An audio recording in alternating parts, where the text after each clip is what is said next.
So today I've got a new bike to go and play on. I've got my normal full fat Levo, but fortunately my company have decided that we're going to do a bit of work promoting different modes of transport, and decided to buy a few e-bikes. Took an opportunity to get hold of a Levo SL, put a few of my bits onto it, and today I'm going to go out for the first ride on it and have a little play and see how it goes in comparison with the normal bike. So this is the bike. Went for the alley version of the Levo SL and done a few mods. I've put my DT Swiss wheels on, I've put my Sam Hill bars and Thompson stem on, my SQ Labs seat. I was going to change the cranks for shorter cranks, but the fittings are different on these to the normal ones. But it's come in at about 18, just over, slightly over 18 kilos, and the power seems quite nice actually. It feels like you're riding the normal bike. I usually put my normal turbo, my normal Levo at about sort of 30% on eco, and certainly the turbo level of power on this feels more than that. So I've set the settings at sort of 30, 60 and then 100, and I'm going to go out and take it out for a spin, see how long the battery lasts, see what it's like in comparison to the normal bike on the normal trails I ride around here. Quite bumpy, there's a few hills to try out and see what the difference is. Probably going to be a bit more of a workout, but we'll give it a go. So I've just set off, about a mile from home already. Initial impression is that well, it actually feels like the other bike from a geometry and sitting on the bike perspective, which I'm pleased about. It means you can switch between the two bikes easily. I popped it into eco, and coming down the main road went to about 18-19 mile an hour.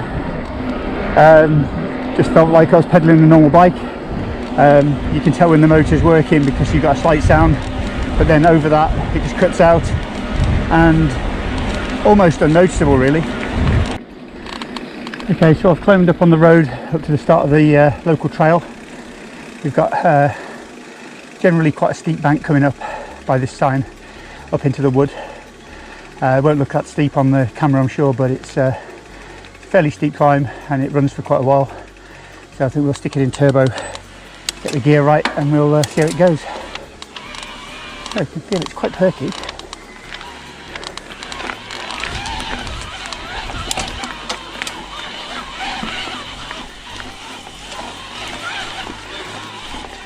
Yeah, so you have to work, but certainly got the bit of grunt that you need to just lift it up on these steep banks.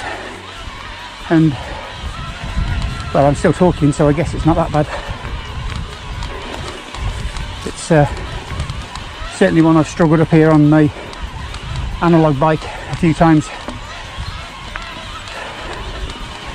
So we're not fast, but we've certainly got some assistance, and not really feeling wanted, to be honest with you. In fact, we'll probably drop back down to trail settings.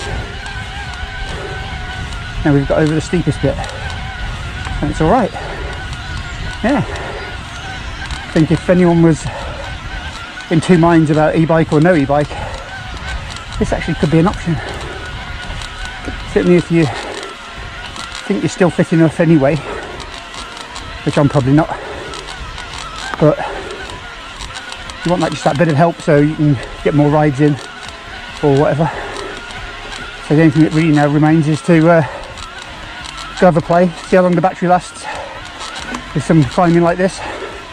As you can see ahead, climb carries on for quite a while, but certainly feels like I can just twiddle away the pedals and get up where I need to go. Yeah, good so far. Let's see how it goes. I'll see hill climb if anyone. So here's the other test for the new bike. Normal gateway is usually caked in crap and filled with mud, as this one is, but it's pretty much the only way through. So for now I'm just going to walk up here where it's a bit drier without getting too much mud on my shoes, and I'm going to give it a quick lift over, which is a damn sight easier. Right, so again, bit of a technical bit here up the steps.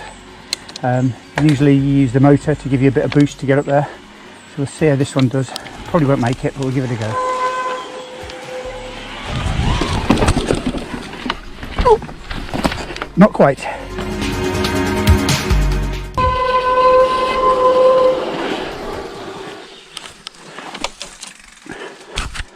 Oh my, so much easier to manoeuvre.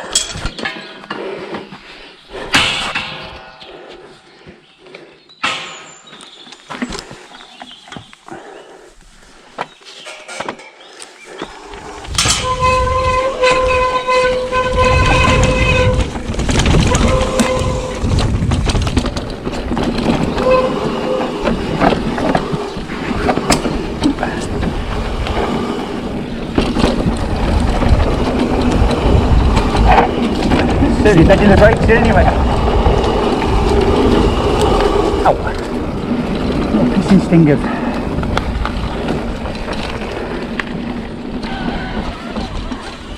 Crikey, this is overgrown a bit since last time I was here. That's interesting.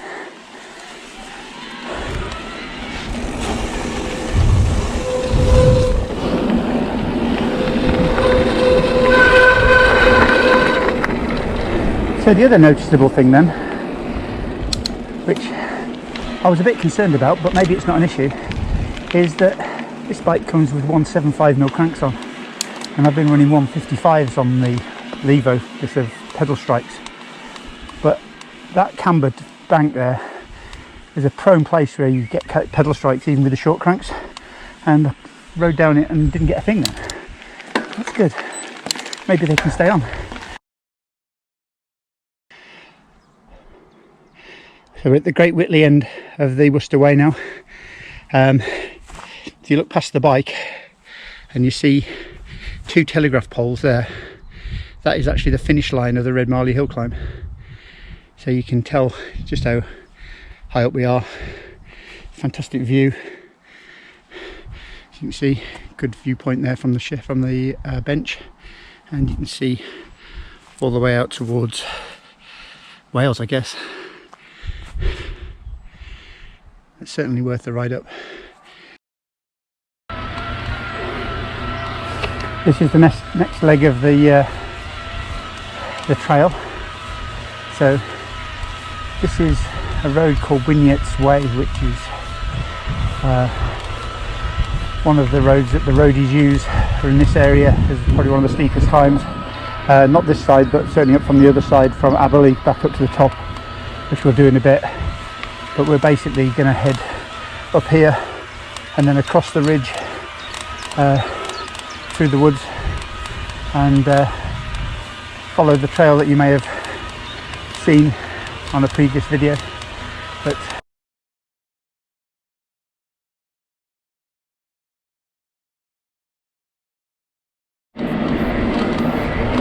so that's me nearly back home.